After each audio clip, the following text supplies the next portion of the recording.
Hey, Central, Pastor Josh here. I know it comes as no surprise, but by nature, we are creatures of imitation.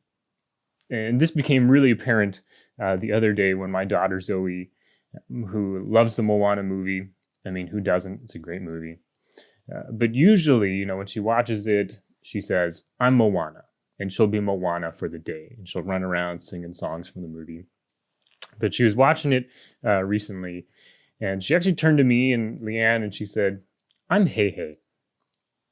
So I don't know if you've watched the movie, but Hey Hey in the movie is a chicken.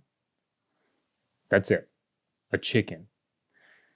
And so not really somebody that we would want to imitate per se, but for the day, she was Hey Hey. And she walked around the house pecking everything, pecking me, pecking the couch, pecking the tables. She was Hey Hey the chicken.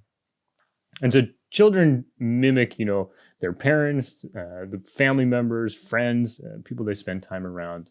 And even later in life, we can be influenced by the habits of our friends, of people at our work, people in our community.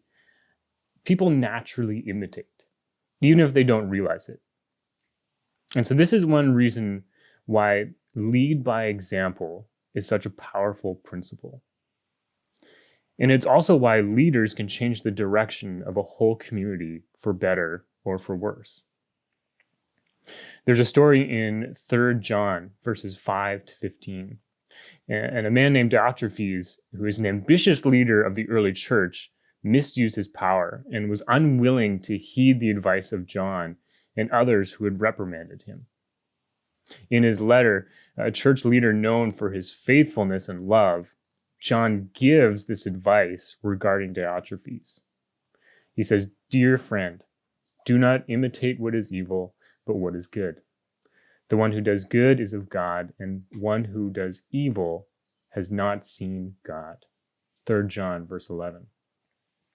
Throughout his letters, John emphasizes that people's actions reflect their heart. Diotrephes told a very dismal story.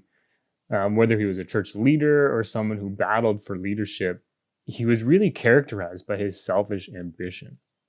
He wanted to be first, and he did not acknowledge those in leadership roles. He was known for speaking evil words that undermined the leaders. And he spread contention by refusing to receive missionaries and imitating those who wanted to. These actions really didn't reflect the work of the Spirit in his life. Now, we're not quite sure what happened to Diotrephes. Perhaps he left the Christian community.